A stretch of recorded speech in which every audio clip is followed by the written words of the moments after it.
Welcome to the Big Biz Show. Taking care of business. You want fast-talking, hard-hitting discussions on business and finance? Maybe with a barroom slant and some really salty peanuts? We're not counting calories. We're counting cash. Before we get to the man with the financial plan, meet the money team. Costa, Mary, now Captain Finance himself, Sully. Wherever you're watching, wherever you're listening, we welcome you to another episode of the Big Biz Show, one of the first here in this beautiful year of 2026.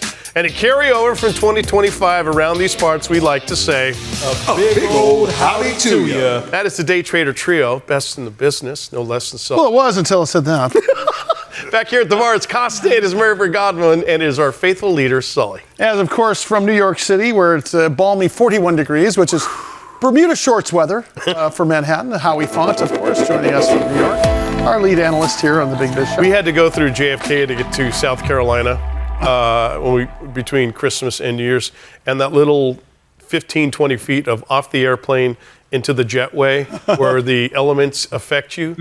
Oh, my God. Yeah. Just. Hey, so it is not Saudi Arabia. It is not Canadian oil sands. It is not the Bakken of the Dakotas here in the U.S. It's not even Mexico. It is Venezuela that has the world's largest proven oil reserves. And it's a pretty big energy powerhouse if it's played. But then again, when we start playing politics, we could be potentially hobbled. I liked it when we were 82% energy independent between Canada, U.S., and Mexico, which is what we were. Oil is good for this country. Oil is good for the economy. Even your coexist bumper sticker on your Prius is made with petroleum.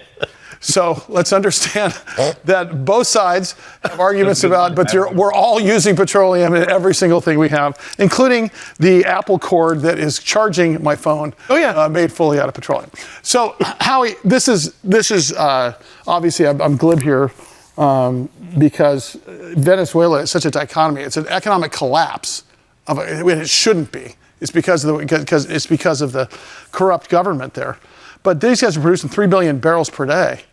In any other country, that would make them Saudi rich, right?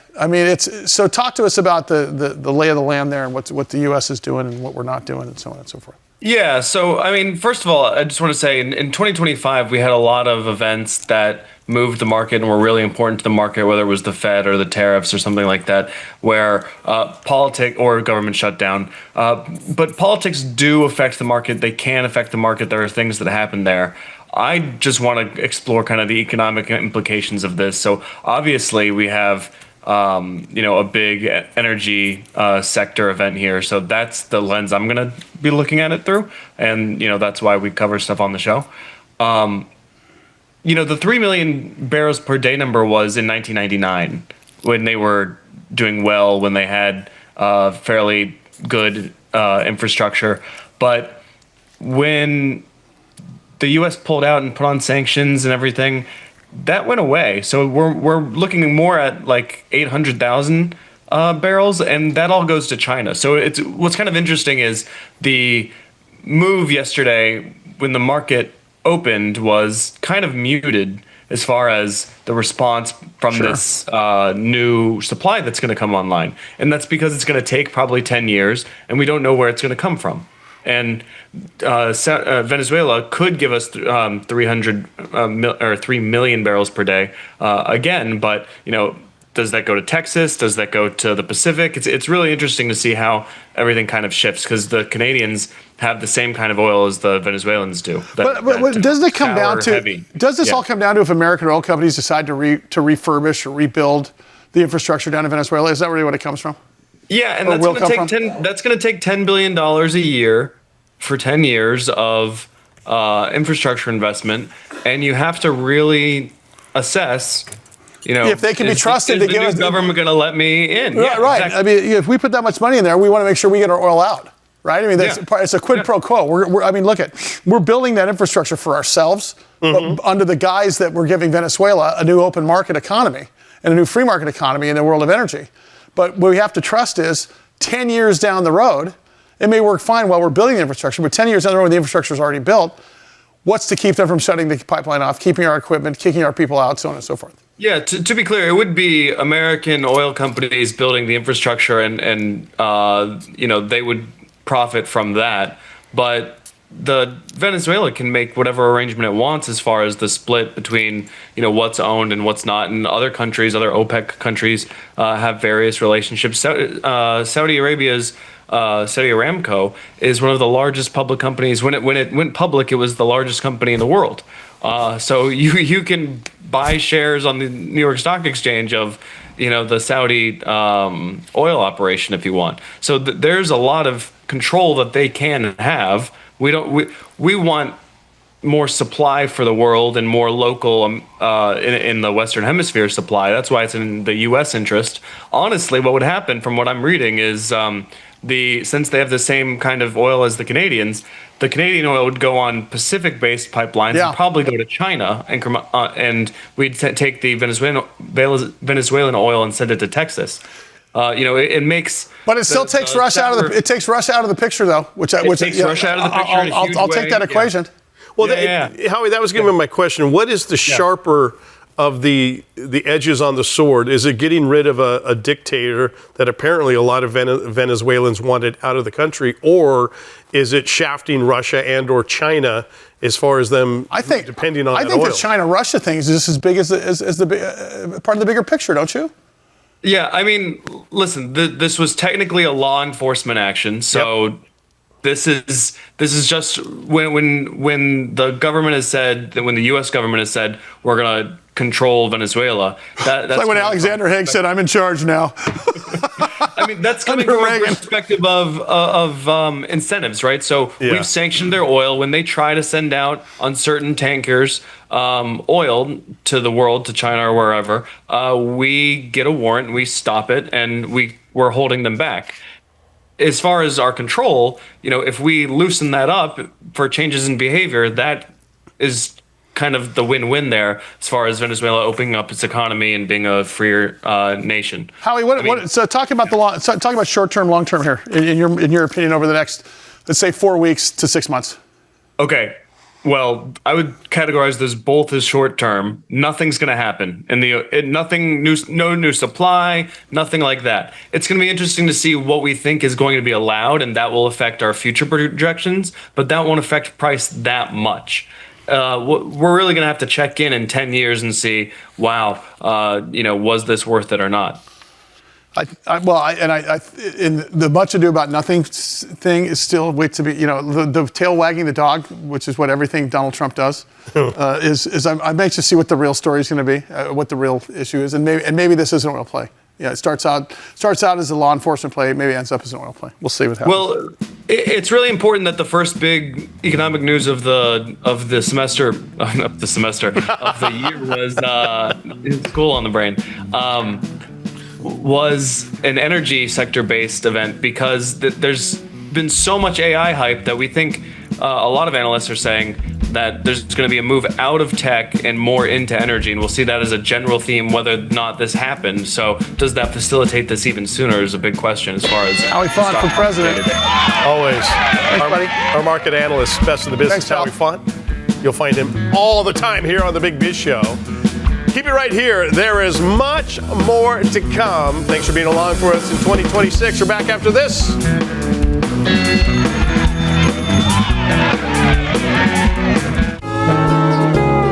Loft 100 Studios, the Big Biz Show, and our affiliates and our hosts are not registered investment advisors or broker-dealers.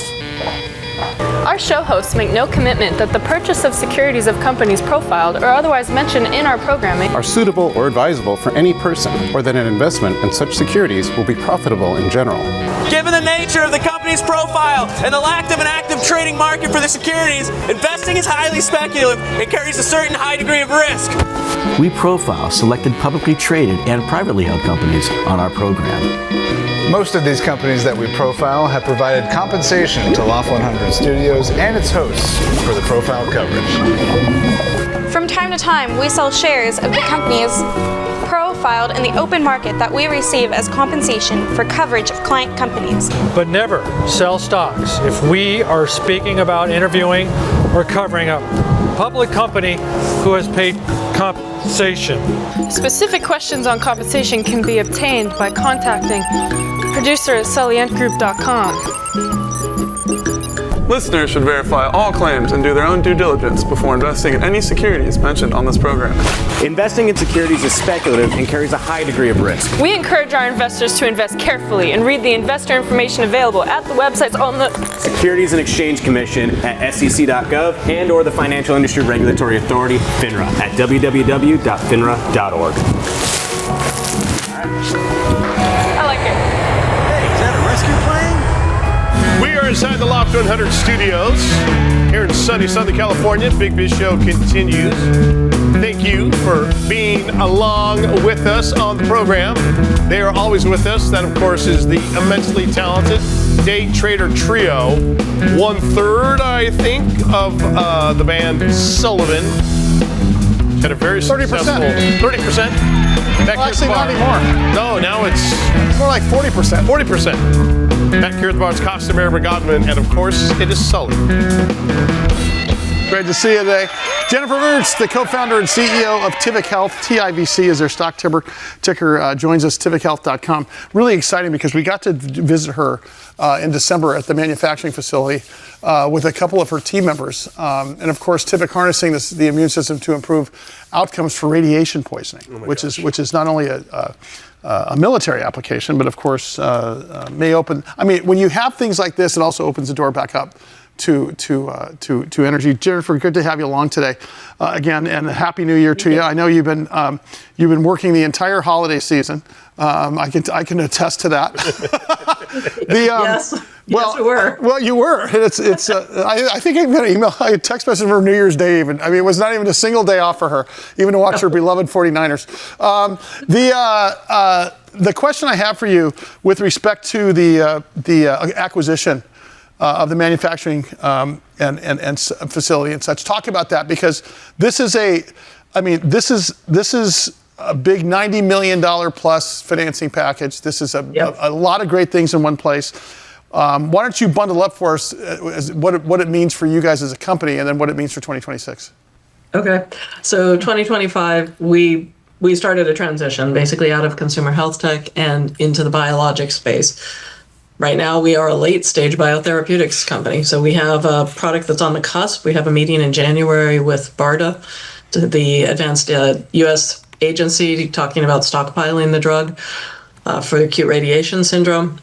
And last time we visited with you, I was actually at the manufacturing site. We started laying out our demand capacity. We started working with the team, laying out what we were going to need for our BLA filing, CGMP.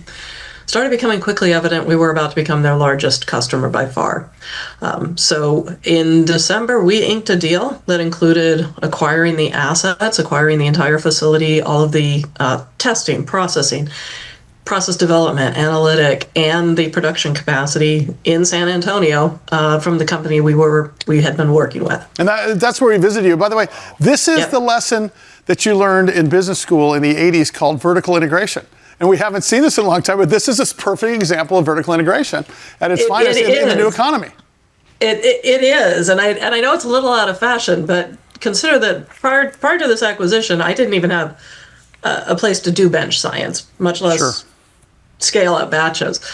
So with this acquisition, we have transformed the company. We're now, yes, it's vertically integrated. We have all the capacity now to produce tens of millions of doses of the drug that we are developing, the drug that we're advancing.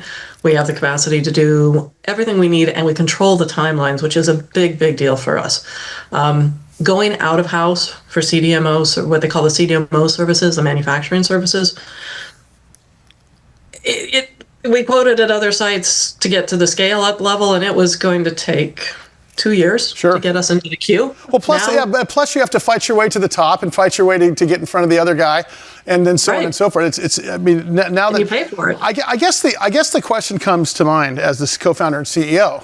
Now you have a whole nother thing. Okay, it's also a whole nother funnel and it's for you guys now, because obviously I'm sure you're not putting efforts into thinking about manufacturing other drugs, other therapies for other companies yet.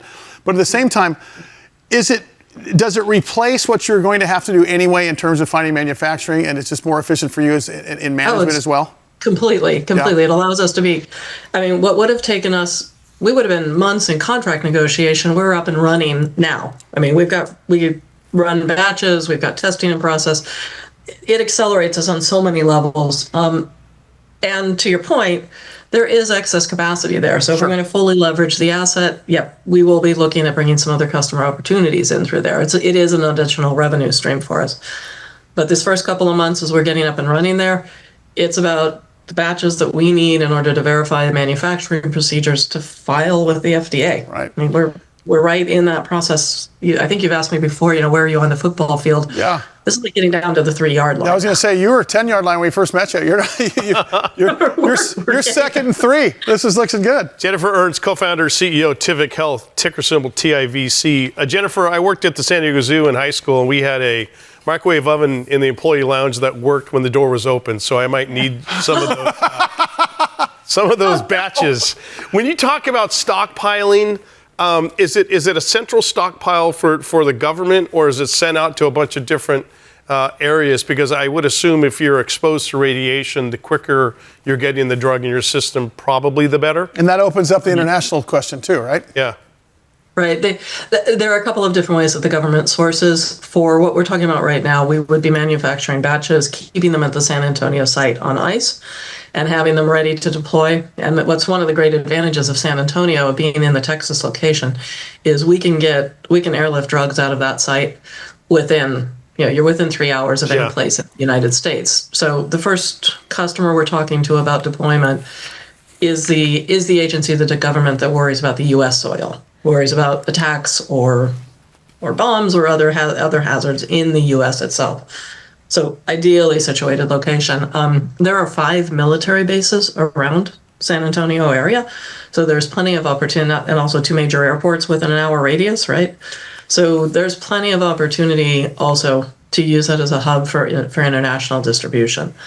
So to get to your point, for radiation poisoning, if it's a natural disaster situation, you do want to get drugs out as quickly as possible. So that will be stockpiled in produced quantities. I'll send you my address after the show. Jennifer Ernst, co-founder, CEO, Tivic Health, TIVC. Jennifer, always appreciate the visit with you. All right, we always appreciate you being along for the ride here on the Big Biz Show. Much more to come your way. Do not go anywhere.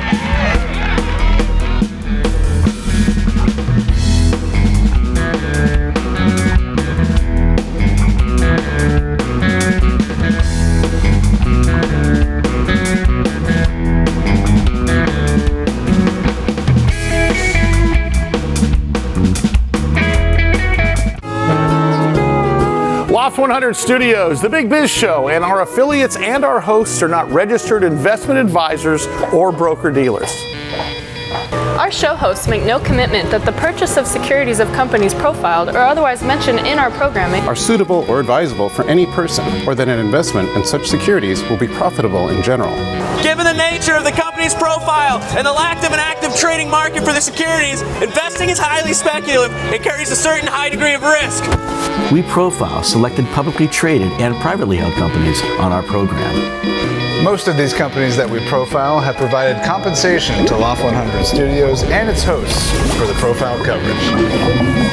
From time to time, we sell shares of the companies profiled in the open market that we receive as compensation for coverage of client companies. But never sell stocks if we are speaking about interviewing or covering a public company who has paid compensation.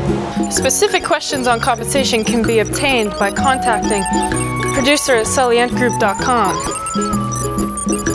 Listeners should verify all claims and do their own due diligence before investing in any securities mentioned on this program. Investing in securities is speculative and carries a high degree of risk. We encourage our investors to invest carefully and read the investor information available at the websites on the Securities and Exchange Commission at sec.gov and or the Financial Industry Regulatory Authority, FINRA, at www.finra.org. I like it. Hey, is that a rescue plane? It is the Big Biz Show coming your way inside the Loft 100 Studios in sunny Southern California. Thank you for being with us, Day Trader Trio. They are always with us, as I like to say. No lessons, best in the business, self-taught. Back here at the bar, it is Costa, it is Marybert Godwin, and of course, it is Sully. Great to see you guys today. 85 million TV homes strong. Of course, 175 countries with our American Forces Network. Saw the news today on Unusual Machines, UMAC stock ticker, my good friend Dr. Allan Evans. Analysts now, and we don't ever talk about stock price on this show. We never talk about numbers. But I got to tell you, the latest bullish analyst ratings is a strong buy, rating this stock $20 plus. And you got to hand that all to Allan Evans, of course it is. Buddy, I mean, come on. I mean, I had dinner with Allan one time, and he said his wife limits him to 3 things. He can only work on 3 projects at a time. I'm involved in 2 of the 3.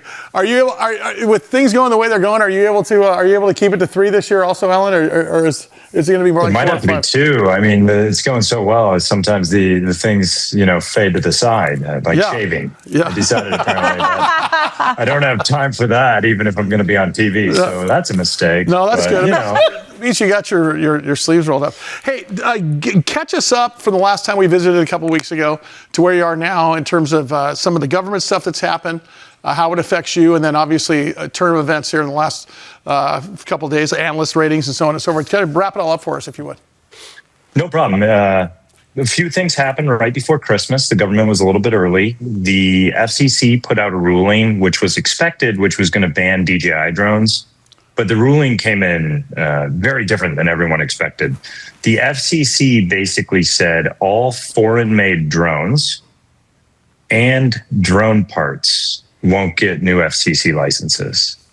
Huge deal for the domestic industry because everyone thought it'd just be the Chinese drone company, not all companies everywhere. Right. And if you read through, super interested in it because of the World Cup and the Olympics. Like the government, massive domestic industry statement right there. Sure. So for you, did that end up being didn't sting as much as you anticipated? Would that be an accurate statement, or was it an actual positive for you? Oh, massive positive for us. We're like one of the largest U.S. drone parts companies, right? So a lot of people were buying parts from all other places. Supply chain domestically is not great yet. We're doing 10,000 motors a month in Florida. So all of Christmas, I'm getting phone calls. Everybody being like, can we get these parts? Can we get these parts? Can we get these parts? So the downside was it ruined Christmas. So, okay, that happened. But the upside is, we're moving to 3 shifts with our manufacturing facility in January, like doing everything to try to serve the industry. Yeah. And Allan, did you have the infrastructure in place, kind of knowing that, okay, this potentially might happen for us? Yeah, no. When you're the furthest ahead and you're going as fast as you can, like for us to double is much easier than for somebody new to come along and go from 0 to 10,000, right? We have the suppliers and everything, but I never expected this.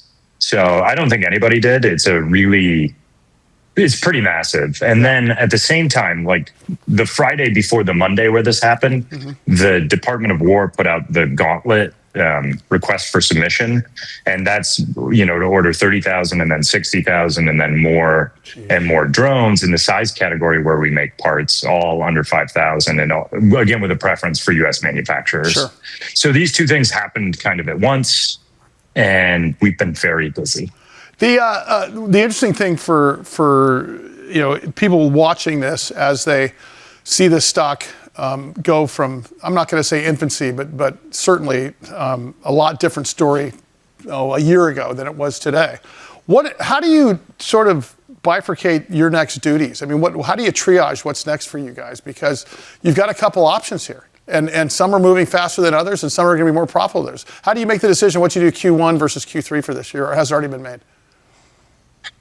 Supply chains are long enough. We're already, we got to order stuff 6 months out. So really what we're doing is we're taking customer orders, we're scaling capacity, and we're driving our supply chain to meet what they need to build drone products for the government and for the country. So that's really pretty much our focus, and hiring the people and getting the facilities in place to just meet that demand. By about Q3, so in about a month here, we'll sit down and say, what's Q3, Q4 strategy got to be? But right now, it's just, it's ride lightning, Yeah. Huge amount of demand. I agree that it's like stock from infancy on up. It kind of reminds me of, I remember in COVID how Zoom exploded. Yes, right. Yeah, like this macro driver. Like this must be what the guys at Zoom felt like. Yeah, you're like, whoa, here we go. Exactly. And yet you guys still remain the only U.S. pure play drone part manufacturing company to this day. Competition around the corner, or is that are you still kind of standing on 2 feet on that statement? I'm sure competition's coming. Like, the market has now just been to open up, but we've been at it for 2 years. So it takes a long time to get equipment in, to get personnel trained, everything else. So, we got to go as fast as we can. Hardware tends to be virtuous. So the bigger 1 or 2 companies tend to be the biggest companies, and so we're in a really good spot as long as we don't screw it up. Yeah, I doubt that's going to happen. Hey, Allan, with one last question, you've got that Needham Growth Conference coming up here at the end of the month. What do you hope to expect? Is that a capital formation conference? Is that an M&A conference? That's just to get the word out conference for you? A lot of it's to get the word out. What I would say is, as you said, we were a small company before, different types of investors like family offices, hedge funds. This is much more like your Fidelities, your Wellingtons, your big boys. And so going to really understand and hopefully get some big boys to come in and start to support us and start to help us through that phase of, becoming a Fortune 500 company that is doing stuff in the drone industry and really helps change the future. Yeah. So you got to step up, the people involved as you grow the company. Well, can't wait to see you back out here in San Diego, buddy. Or at least Southern California. We'll come down and chase you down. I got Devin Doan, our creative director here at the studio, is almost completed with a Bizumentary. Oh, awesome. On supply chain. Really one of the best ones we've done. I smell Emmy, Allan. Allan Evans, CEO, Unusual Machines, UMAC. Ticker symbol, a rocket that has been launched. As is this show. So keep it right here. Much more to come with the Big Biz. Don't go anywhere.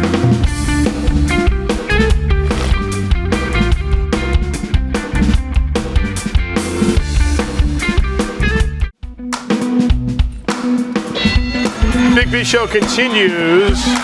We are inside the Loft 100 studios in sunny Southern California. Hope everyone's having a great day wherever you're watching, wherever you're listening. Thanks for hanging out with us. Day Trader Trio right there. They're always hanging out with us. Back here at the bar, hanging out as well, it's Costa. It's Mary Bird Godwin, and of course, it is Sully. Great to have you along today. 85 million TV homes strong in nationwide coast to coast in the U.S., not to mention all the international points of contact where you can reach us, as well as American Forces Network in 175 countries and all the ships at sea. God bless our military men and women. Always. Serving our country overseas and underway. And, of course, Mary is responsible for all of our online presence, including we're in every single online podcast network, even though we're a national television show. Mm-hmm. I think we're more of a podcast. Yeah, you can find us everywhere audience. you listen to podcasts. And we're the only business program that has not one but 4 Webbies. 4. 4 Webbies. 4 Webbies. 4. You know what Webby is? You know what Oscar is, right? Yeah. Hollywood. Yeah. You know what Emmys are, right? It's the Oscar of the Webs. Emmys are just TV. That's right. What is a Webby? It's the entire universe of internet. That's pretty big. It's everybody on the W. I'll tell you who's going to end up with a Webby and an Emmy and an Oscar is James McCormick and, of course, Greg Smitherman. The team over at Cloudastructure, Inc., their stock symbol is CSAI. Of course, Greg Smitherman is the Chief Financial Officer, CFO. Of course, James McCormick is the CEO of Cloudastructure. And this is a world of remote guarding as a service. Guys, great to see you again. It's good to have you both on the air with us. Same here, Sully. Good to see you guys. Great to be here. Hey, I'm going to go to you first, Greg, because obviously you're filing Ks at the end of the year. You got Q1 right ahead of you. Future's pretty bright from where you guys were, even what you guys predicted 6 months ago. Things are looking pretty strong here. How are you feeling? We're feeling great. We really are feeling great. We've had, for what we reported, every quarter north of 200%. Year-over-year revenue growth. Last quarter was 272%. While we haven't announced anything yet, and we hope to have preliminary numbers out in a week or so, we're feeling really good about 2020, not just 2025, but about the prospect for 2026. Which brings us to remote guarding as a service, James. and the benefits to customers and statistics and so on and so forth. You guys are amassing, and I remember last time you were on with Lauren O'Brien, LOB as we like to call her, and you guys played that video, and it really brought it home to where you understood what remote capacity was in terms of guarding. And different messages that come across, whether it be an Amazon package or get off my lawn or stay or jumping the fence at the pool, because my daughter just wanted to do that in our complex. And I was like, no, it might be guarded by Cloudastructure. Yeah. Talk about some of the benefits to customer statistics and so on and so forth in regards to guarding, remote guarding as a service, James. Yeah, sure. Maybe, if this is okay, can I just take a minute or so, just as a little bit of an overview. I always like to start with the overview about what we do, what our company does, just in case there's the rare person that hasn't seen us on the Big Biz Show. I agree. We are far-reaching. Yeah, that's right. 80 million homes. So we are a video surveillance company using artificial intelligence to provide monitoring services predominantly for enterprise customers. It's 100% continuously monitored in real time. And when something is perceived as a threat, then it goes to the humans in the loop or our remote guarding team. And they look at what's going on. They look at a live stream of what our artificial intelligence triggered as a possible event, like Mary's daughter jumping the fence to go in the pool. And if they determine that it is something that needs addressing, they can do a number of things. The easiest and quickest is to talk down to someone using our part of our system, using a speaker system. They can also contact authorities, if appropriate, etc. So some statistics, because every time I think of these statistics, they start to be staggering. We are processing 8 million videos a day. My goodness. 8 million videos a day processing.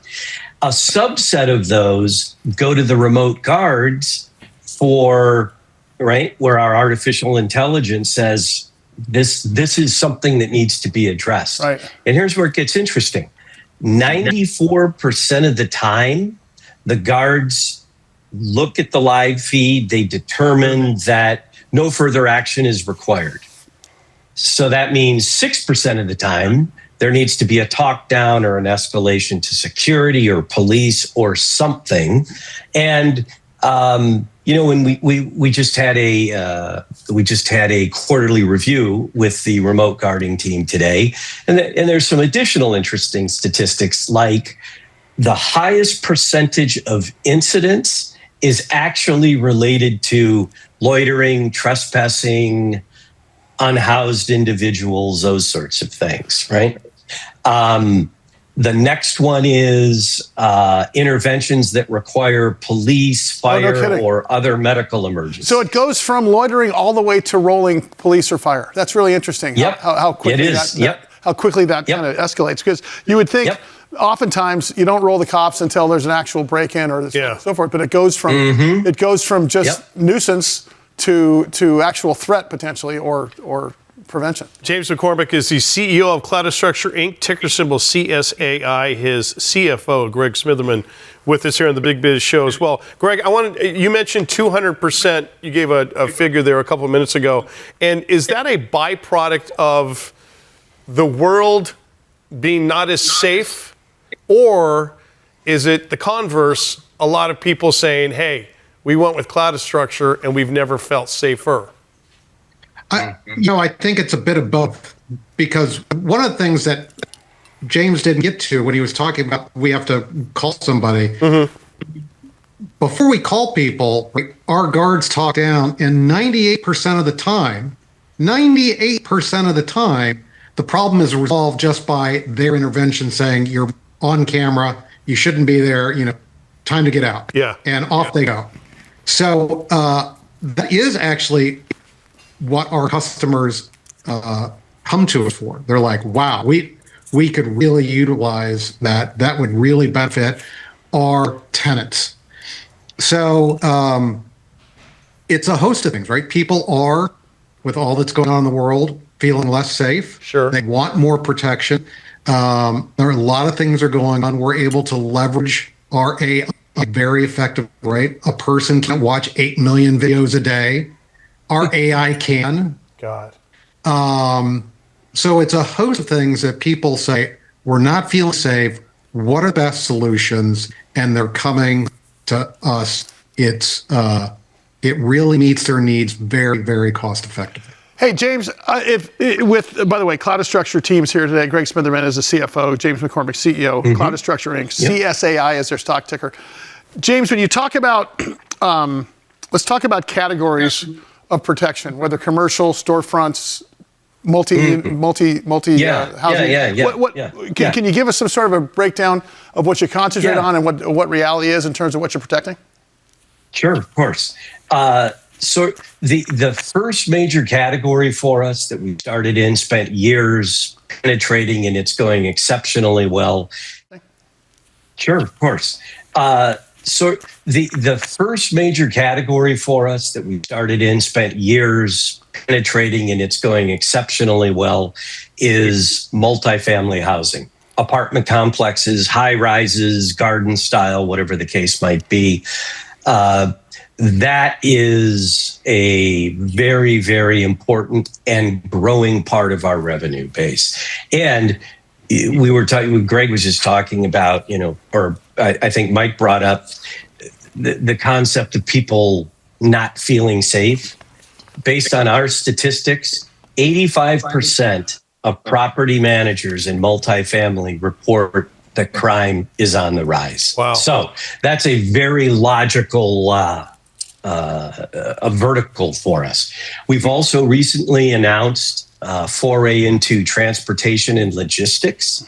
Think high-end truck yards where people can, where they can park their tractors and their trailers and have it be monitored and protected, because cargo theft is another one of those rapidly rising, I guess you would say, areas of theft as well. And we're also starting to make inroads into the construction industry. Once again, think about it. Sure. Materials, tools, copper wire, whatever the case might be, as well as commercial properties. Think shopping malls, not so much from the interior of the malls, but exterior, after hours, people going back to workers going back to their cars in the parking lot, external entrances, those sorts of things. So there's a number of verticals that we are actively addressing, and a number that we think holds some very high potential for us in the future. And I would just say, think, campus/university security, those sorts of things. James McCormick, the CEO of Cloudastructure Inc. His CFO is Greg Smitherman, their ticker symbol CSAI. I had a question. Well, you just mentioned university and school, which I love that idea just because of the safety of campuses around our country. But with Cloudastructure, with the name, it makes me think of the cloud. Does the footage go to a cloud too, in case it needs to be used for a trial or something happens? How long is the footage saved for? Right. So two ways to answer the question. First and foremost, absolutely. That is one of our key differentiators in a traditional sense. Like at a convenience store, they're generally using what's, an NVR, a network video recorder, tape, hard drive, whatever. And, it's not searchable. It gets overwritten, all that other kind of stuff. Our product uses what's called a CVR, a cloud video recorder. So when we talk about those 8 million videos, they're actually being uploaded to the cloud through our cloud video recorder down into our data centers with where it's run through our GPUs, through our servers that does the analysis of the activities. And and if appropriate, sends it to the remote cars. As far as storage times, Greg, do you want to talk about that? Sure. So typically, videos are stored for 30 days. That's what customers want. But in a situation just like you said, there's an incident, we can lock that down and we can keep it as long as it's relevant for a trial or whatever. And because of all of our time stamping and control, it can be entered as evidence. And we've got the chain of custody and chain of command of video and to be able to ensure that it's not been edited or played with in any way, shape, or form. But typically, for average videos, people don't go back looking more than a month. If customers want it, and we've had a few that do, we can store it for as long as they want. And Hey, Greg, how are you guys using AI as far as gross profits are concerned to drive them? Well, the remote guarding is a great example. Typically, a person can watch 6 video streams pretty well. Mm-hmm. The industry kind of uses 10. They don't watch it. They don't do it very well. They get distracted. They get bored. They're looking at the wrong video when something else happens on the other video. But 6 to 10 is what they can do. With our AI, which is watching it all the time, we are only flipping videos over to the guards when something of note happens. So we got certain conditions that get met. Mm-hmm. It goes to the guard, and the guard can determine, is this a problem or is it not a problem? Sure. Because of that, since they're not watching a video all the time, they can watch a lot of cameras. They can watch 50 to 70. And AI is minding the rest of them, right? Or bringing them up to up front AI is minding the rest. Absolutely. Right. And so, it's a tenfold increase in what one guard can do. Yeah. Which drops right to the bottom line. Hey, James, before I let you guys out of here, and once again, it's great to have both of you there. I love when you guys bring your team on air with us and give us more time. You guys are starting to do some non-traditional marketing, non-traditional ways of communicating, including webinars that you coordinate. Obviously, you and I have talked off air about a number of things, but talk about the webinar side of things and how you guys are going through client acquisition, because careful what you wish for. Pretty soon, you're going to have more business. I mean, the more verticals you go into, right? Talk about that just a bit before we let you out of here. Yeah, sure, of course. So, that is an important part of our outreach, I guess you would say, are webinars. And basically what we do, we host these webinars. They generally include some sort of an expert, an attorney, or one of our ambassadors was in charge of security for all of UPS, right? For, I believe it was 25 years or so. So, and Mary, you had brought up the point about, hey, can you save footage and have it be helpful to the property if there is some sort of an allegation or a trial or something. And that ties into some of the webinars that we've actually hosted for people, and some of the areas that you could probably, you'll go, that makes perfect sense, where you might want to have video backup or video proof of events is things like resident altercations. Yeah. Something happening, as you mentioned, from a pool or other common areas. Well, even package theft. Right? I mean, it's happened to my daughter. And package theft. That's a big thing that happens in multifamily units, stuff like that. So James McCormick is the CEO of Cloudastructure, Inc. His CFO is Greg Smitherman. Gentlemen, as always, we appreciate you being here on the show. We do feel safer after you come on with us. Speaking of the show, that is going to do it from the Loft 100 Studios in this episode of The Big Biz. Thanks for being with us. We're going to see you next time.